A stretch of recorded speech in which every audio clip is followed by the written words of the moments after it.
안녕하세요. 쉬지 않으면 고지 원장입니다. 자, 오늘은 시험관하기 착상 시에 주의해야 할 4가지 증상에 대해서 이제 강의를 해보도록 할게요.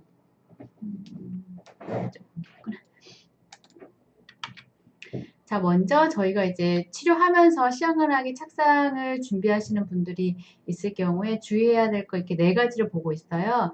일단 감기, 식체, 염증, 불면 이렇게 4가지인데 하나씩 한번 알아보도록 할게요. 자, 먼저 감기.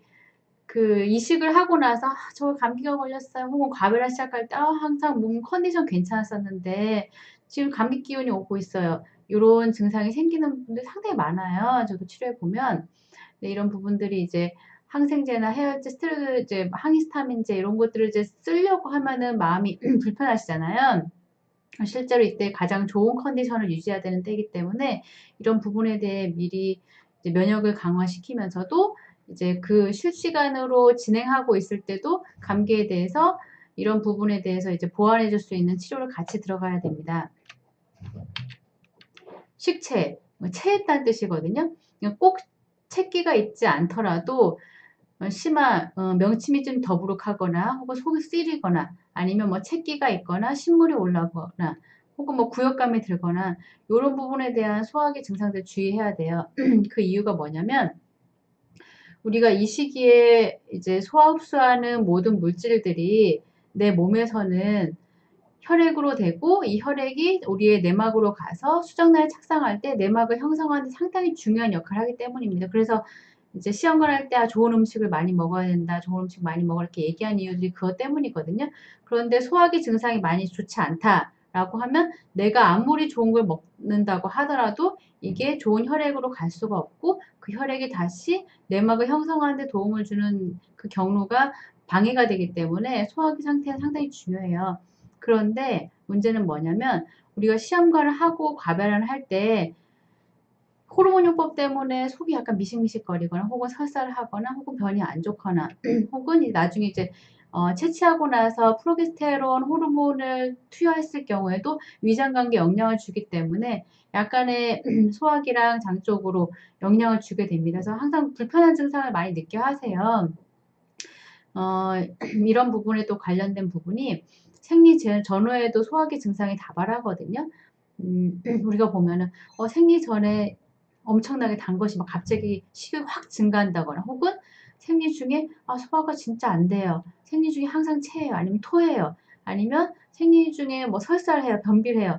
이런 위장관계 영향을 주게 되잖아요. 생리 후에도 마찬가지고 한약 원서에 보면 자궁과 위장은 보이지 않는 끈으로 연결되어 있다고 이제 명시되어 있거든요. 이렇게 소화기 증상과 자궁은 밀접한 관계가 있기 때문에 우리가 자궁에 대해서 최대의 기능을 해줘야 할 때는 소화기 상태가 아주 좋아야 된다. 저도 이제 시험관 진행하시는 분들 한약 치료할 때, 한약 처방할 때나 혹은 이제 침 치료할 때는 소화기 쪽에 항상 들어가는 부분에 대해서 이제 염두에 두고 치료를 하게 됩니다. 그리고 이제 아까 이제 언급 드린 부분인데 약간의 이제 거북함 이상의 그러니까 살짝 조금 더부룩해요. 이런 부분들은 호르몬 요법하면 생길 수가 있거든요. 그런 부분들 이상으로 소화기 증상이 있을 경우에는 어떤 문제가 생기냐면 난소나 자궁 내막으로 영양 공급이 제대로 이루어질 수가 없어요. 그렇기 때문에 침치료나 이제 아까 얘기한 뭐 착상탕에 제가 참고한다든지 이런 부분에 대해 치료 병행이 필요합니다. 그 이유가 우리가 섭취하는 모든 음식, 영양제, 그리고 착상탕 먹는 그 한약 자체도 소화기를 거쳐서 아주 정밀한 혈액으로 만들어지고 이 부분이 혈액의 형태로 자궁으로 전달되기 때문이에요. 그렇기 때문에 소화기 증상은 중요하다. 이 부분에 대해서 알고 계시면 되세요. 자, 그리고 세 번째 증상 염증이에요. 이건 뭐냐면 시험관 실패하고 나서 혹은 시험관에 들어가고 나서 이제 환자분들이 많이 호소하는 증상들이거든요. 면역 균형이 깨지면서 다발하게 됩니다. 뭐 예를 들면 프로게스테론 질정을 넣기 시작하면서부터 좀 민감해지면서 질염이 생겼다라고 얘기하시는 분들도 꽤 있으시고 이 부분은 질은 자궁 내막이랑 밖을 연결해주는 통로입니다. 관처럼 생겼잖아요. 질염은 이제 시험관하기를 착상하는 데 있어서 염증 증상 중에서 이제 가장 밀접하게 영향을 주는 부분이에요. 질염이 실제로 심하게 되면은 착상을 방해하는 요인이 될 수가 있기 때문에 우리가 이식 후에도 면역 환경을 항상 잘 갖춰서 미세한 염증 증상에도 주의가 필요합니다. 그리고 이제 질염 외에도 피부염, 구내염, 결막염, 비염 이렇게 자궁하고 관련 없는 부위잖아요 라고 생각할 수 있는 먼 곳에 있는 부위도 염증에 대해서도 치료가 필요합니다. 그 이유가 뭐냐면 우리 몸에서 염증이 생기게 되면 그 염증을 치료하기 위해서 우리 몸에서 발생하게 되는 면역 반응들이 있어요. 이물질에 대해서 내가 그거를 없애려고 하는 기전이 발생하거든요. 근데 수정란이 들어왔을 경우에 수정란은 우리 몸에서 이물질로 인식을 하게 됩니다. 그래서 그걸 없애기 위한 그런 기전이 조금 더 민감해져 버리면 착상에 방해가 되겠죠. 그래서 질염뿐만 아니라 우리가 피부염이나 구내염이나 결막염, 비염 등의 이런 여러 가지 염증 상황에 대해서도 안정적으로 갖춰진 상태에서 착상이 좀 더 용이합니다. 그 프로게스테론을 쓸 때 이제 알러지 반응 있는 분들 중에서 이제 피부가 많이 가렵거나 혹은 발적 반응, 이제 뭐 두드러기 같은 걸 나는 분들이 상당히 많잖아요. 그런 부분도 너무 심하게 되면 이렇게 착상할 때 컨디션도 저하되고 착상 부분 환경에 대해서도 영향을 줄 수 있기 때문에 잘 관리하시는 것이 좋습니다. 자, 이제 불면. 참 어려운 부분이에요. 이제 불면 증상은 저도 이제 난임 환자분들 치료하면서 상당히 거의 대부분 갖고 있다고 보여질 정도로 어려운 부분이거든요. 좀 심하신 분들은 이제 호르몬요법 하지 않고 있는데도 불구하고 이제 수면 상태가 안 좋은 분들도 있고 이제 좀 덜 예민하신 분들 같은 경우에는 호르몬요법 하면서 수면이 안 좋다 이렇게 얘기를 하시는데 다들 사실 경험해 보긴 하셨을 거예요. 가장 밀접하게는 프로게스테론이라고 하는 호르몬이 영향을 주는 부분들이 있기 때문에 이제 프로게스테론 이제 쓰고 나니까 뭐 이식 직전이나 이식 후에 심해지는 증상들이에요. 그리고 또 이제 호르몬요법뿐만 아니라 이 시기에 우리가 환자분들 같은 경우에 피 검사를 기다리는 동안 1차 피 검사 기다리는 동안 보통 한 11일에서 12일 정도 소요가 되잖아요. 그 기간 동안에 심리적으로 정말 힘든 기간이에요. 내가 이 증상이 임신이 됐을까 안 됐을까? 이것 때문에 이거 영향을 줘서 착상이 안 되진 않을까? 지금 착상이 잘 되고 있나? 혹은 착상됐다 떨어지는 게 아닌가? 이런 걱정들을 상당히 많이 하게 되시거든요. 그래서 그런 부분들에 대한 심리적인 스트레스까지 같이 영향을 주면서 이식하고 나서 1차 피검사까지 그 10일 전후로 불면 증상이 가장 이제 심해지게 됩니다. 진짜 심하신 분들은 저 2시간 자고 아예 못 잤어요. 새벽 3시에 깼는데 그다음부터는 잠이 안 와요. 이렇게 반복적으로 영향을 주게 되는 분들이 있어요. 하지만 수면이 정말 중요한 게 특히 내막 두께가 얇거나 내막이 불량한 상태에서 이식을 한 분들 그리고 난소 기능 저하가 있는데 이식한 분들 같은 경우에는 착상에 영향을 더 줄 수가 있습니다. 그래서 이런 분들 같은 경우에는 이제 과배랑 호르몬요법 혹은 냉동 이식 할 거면은 냉동 이식에 관련된 프로기노바 등 이제 호르몬요법을 진행하기 전에 한참 전부터 숙면을 위한 교정이 필요해요.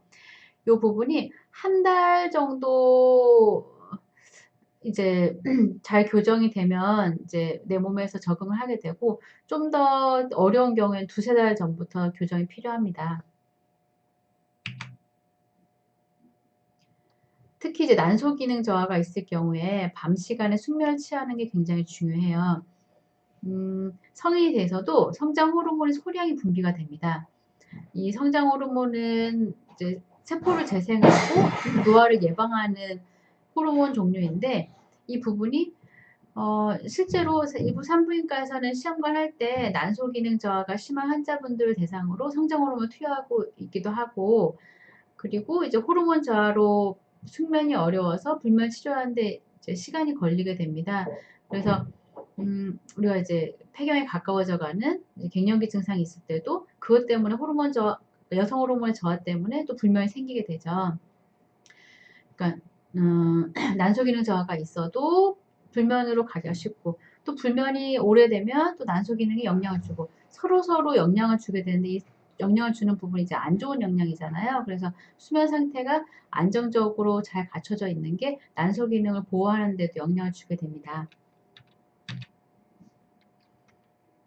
자궁과 난소 건강과 이제 밀접하게 관련이 되게 되는데, 사실 이제 안정된 수면 리듬을 가졌던 분들도 한번 흔들리게 되면 다시 회복하기 어려워요.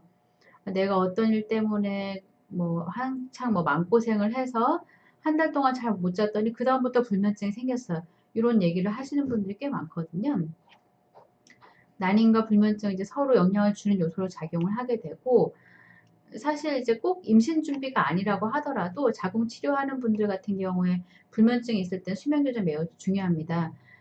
밤 수면이라고 하는 게 난소 노화를 방지하고 손상된 세포 재생에 도움이 되는 역할을 수행하기 때문이에요.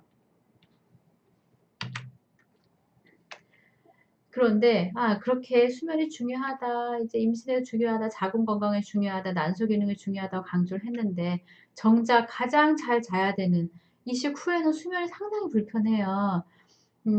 이 기간에 이제 불면증 증상이 나타나기가 쉬운데, 일단은 노력해 볼 수 있는 부분 같은 경우에 수면에 대해서 너무 늦게 잠을 자버리거나 낮잠을 또 길게 자버리면 또 밤에 수면을 잘 수가 없거든요. 그리고 입면하는 시간, 처음 수면을 시작하는 시간 자체도 11시를 넘기지 않도록, 요걸 이때 잠대를 놓쳐버리면 또 숙면을 취할 수가 없기 때문에 이런 부분도 중요하고, 또 하나는 이제 소변 보는 거.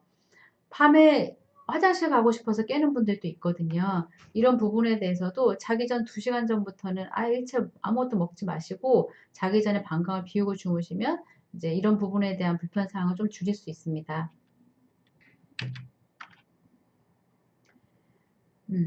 착상 성공을 위해서 수면 방법을 어떻게 준비를 해야 되느냐?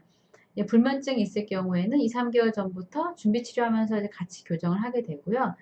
어, 사실 교정 후에도 이식하게 되면 갑자기 마음이 불안해지면서 수면을 방해하게 되거든요. 안 그래도 이제 호르몬이 꼭 들어가면서 수면이 불안정해지는데, 심리적인 부분까지 작용해서 착상에 대해서 방해를 하게 됩니다. 그래서 이게 착상이 됐을까 안 됐을까, 이 증상이 맞나 안 맞나, 임신 증상인가 아닌가, 자꾸 이제 검색해보고 불안해하고, 이런 부분들에 대해 사실 해방되는 게 가장 중요해요. 이런 부분들이 이제 사실 뭐 걱정거리가 있으면 잠 못 자잖아요. 그래서 스트레스로 인해서 상태가 악화될 수 있기 때문에 이런 부분 조금 조심해 주시면 좋겠고요. 수면이라고 하는 게 이제 실제적으로 자궁 난소에 영향을 미치는 부분을 보면은, 불면증이 오래 지속된 경우에는 난자질이 저하되고 난포 반응도 저하되고 자궁 내막도 얇아지는 경향을 보이게 됩니다. 이제 아까 성장 호르몬에 대해서 언급을 했었죠. 난소 기능 저하가 있거나 혹은 자꾸 착상 실패하는 경우에는 성장 호르몬의 분비를 원활히 하는 게 중요해요. 성장 호르몬의 역할이 뭐냐? 난포를 성장시키고 또 양질의 자궁 내막도 생성시켜주고 유지 보수해주고 재생과 관련된 역할을 하게 되는데, 우리 몸에서는 자고 나서 첫 3시간 동안에 하루에 70% 양이 분비가 돼요. 이제 시험관 준비하는 경우, 그래서 저희가 이제 권장사항을 밤 10시나 11시 정도에 이제 수면 시작해요. 그리고 일어나는 시간 한 7, 8시 정도. 요 정도까지 이제 한 8시간 정도 자면 되는데, 그 8시간을 낮에 자거나 혹은 새벽에 자는 게 아니라 시작 시간 자체가 10시에서 11시 정도에 수면을 시작해라. 이 부분에 권장사항 드리고 있습니다. 왜 그 시간에 자라고 하냐면, 늦게 잠을 자버리면 콜티솔이라고 하는 각성 호르몬이 또 분비가 되거든요. 요거는 새벽 3시 정도부터 분비가 돼요. 그럼 겹쳐버리면 숙면을 취하기가 또 어려워져요. 그래서 이 자는 시간 자체를 좀 당겨주시는 게 좋습니다. 성장 호르몬 어떤 역할을 하느냐?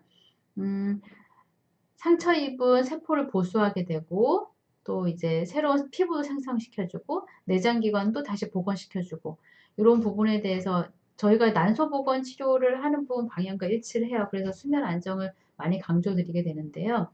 만약에 그러면은 성장 호르몬 자체가 기능을 제대로 못한다 했을 경우에 세포 상처가 회복이 잘 되지가 않아요. 항상 힘들고 자고 나도 오래 잤는데도 왜 이렇게 피곤할까요?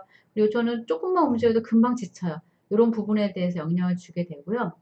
특히 난소 기능 저하가 있을 경우에 이제 채취했을 때도 저 하나만 채취했는데 왜 이렇게 아플까요? 왜 이렇게 배가 빵빵하게 불편할까요? 이런 부분들 난소 상처도 잘 빨리 아물지 않기 때문이에요. 그래서 같은 부분에서 영향을 줄 수가 있습니다. 이런 부분들 때문에 저희가 이제 채취하고 나서 특히 난소 기능 저하 있는 분들 같은 경우에 혹은 채취를 너무 많이 했다. 아니면 채취하고 났는데 요번에 좀 어려운 부분에 있어서 좀 더 복부 쪽에 불편하다 하는 경우에는 채취랑 이식 사이에 저희가 치료를 들어가고 있습니다. 성장 호르몬 같은 경우에는 보통 이제 40대 고령 임신을 준비하시는 환자분들이 많으시니까 이때 보면은 우리가 가장 임신에 적합하다고 하는 그 연령대보다도 절반이랑 뚝 떨어지게 됩니다. 외부에서 그러면 저 성장 호르몬을 투여할 수 있는 방법, 그럼 투여하면 좋겠구나 라고 생각할 수가 있는데 외부 호르몬보다 내 몸에서 분비되는 호르몬 자체를 받는 게 굉장히 중요해요. 그 이유가 흡수율도 더 효율적이고 부작용도 없고 원하는 기능을 정확하게 수행하기 때문이에요. 그래서 밤 시간에 아까 자는 동안에도 우리 몸에서 성장 호르몬이 소량 분비된다고 했잖아요. 소량이지만 그 부분에 대해서 우리 몸이 적합하게 작용하는 게 굉장히 중요하기 때문에 그 시간에 수면을 취할 수 있도록 해주세요.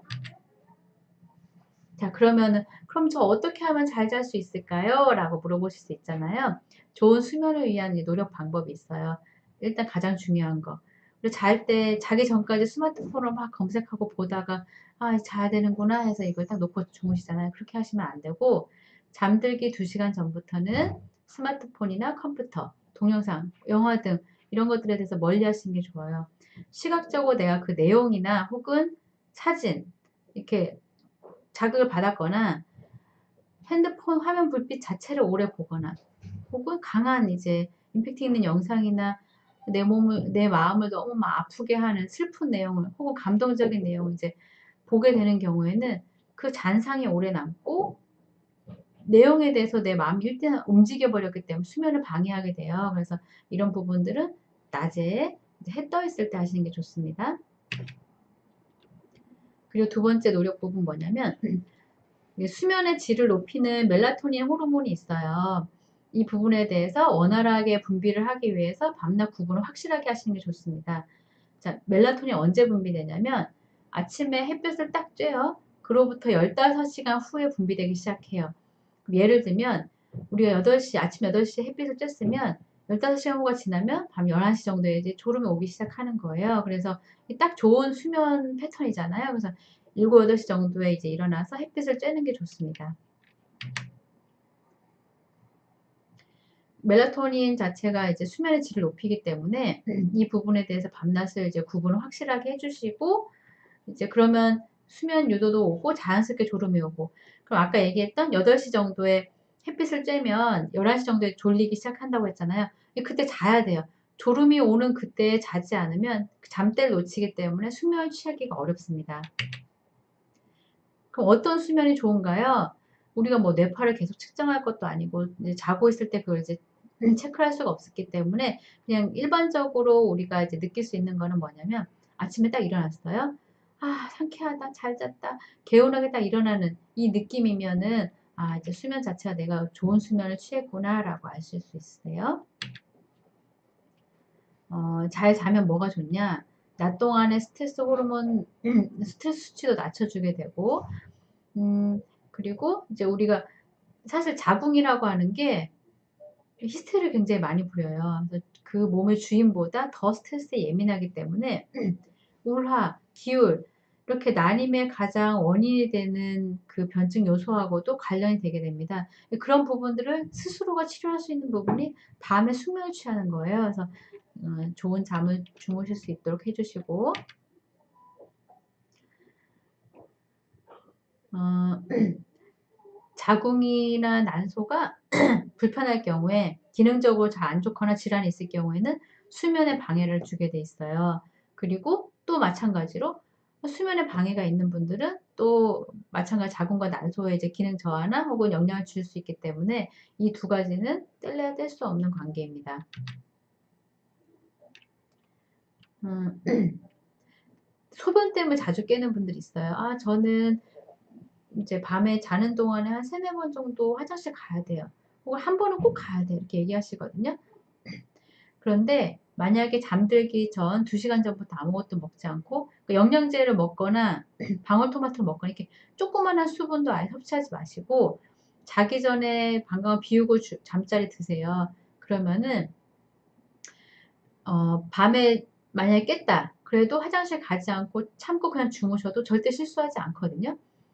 그런 자신감 딱 가지시고 만약에 중간에 이렇게 얘기해도 그 시간에 깨게 돼 있어요. 우리 몸에서 일단 적응된 시간이 있기 때문에 그래서 한 새벽 3시에 눈을 딱 떴어요. 아니 뜬 게 아니라 딱 깼어요. 깨도 일어나지 말고 눈을 감은 채 그냥 잠을 청하세요. 이게 뭐냐면 화장실에 가려고 불을 켜죠. 혹은 핸드폰을 딱 보면서 몇 시인가 확인하죠. 그리고 그런 부분들이 이제 시각적 빛을 보게 되고 내가 이불 속에서 일어나게 되면 체온도 바뀌게 돼요.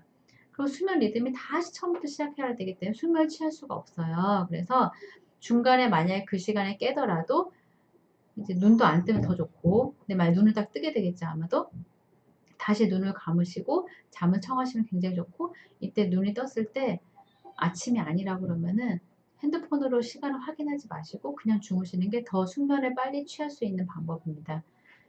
그리고 두 번째로 만약에 이제 빛 때문에 자주 깨는 분들 있어요. 이제 빛이나 소리에 예민하신 분들 그런 분들은 반드시 암막 커튼을 설치하고 푹 주무실 수 있도록 해주세요.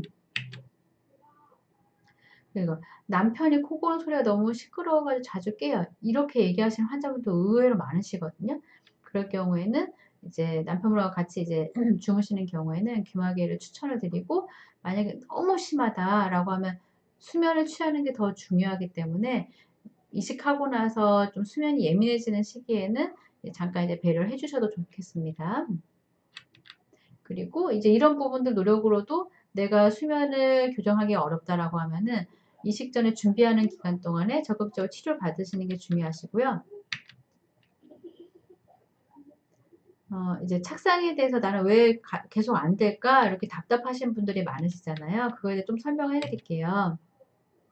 착상이 안 되는 이유는 자궁 내막에 혈액 공급이 저하되거나 혹은 이제 염증 문제가 많이 생기거나 혹은 난소 기능 자체가 잘 안 되거나 등등등 각각 원인이 달라요. 그 원인에 따라서 치료 방법도 다르기 때문에 원인을 파악하는 것이 중요합니다.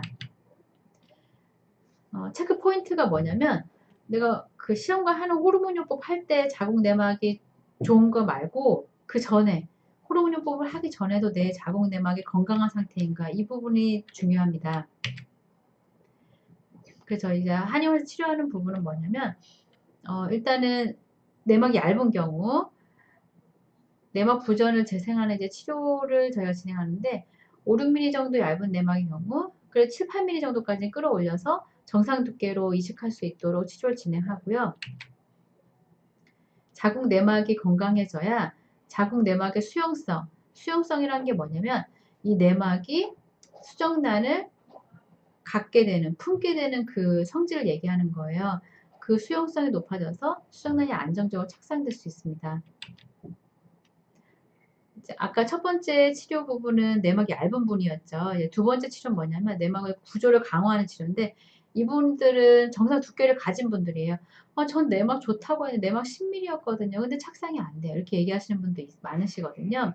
그럼 정상 두께만 중요한 게 아니라 같은 10mm라고 하더라도 그 10mm를 어떻게 채워주냐 이 부분 상당히 중요합니다. 정상 두께를 갖게 된 이후에는 그 안을 채우는 구조를 강화해서 착상 환경에 적합하도록 이제 만들게 되는 치료를 진행하고 있습니다. 자, 오늘의 사연인데요. 한번 볼까요?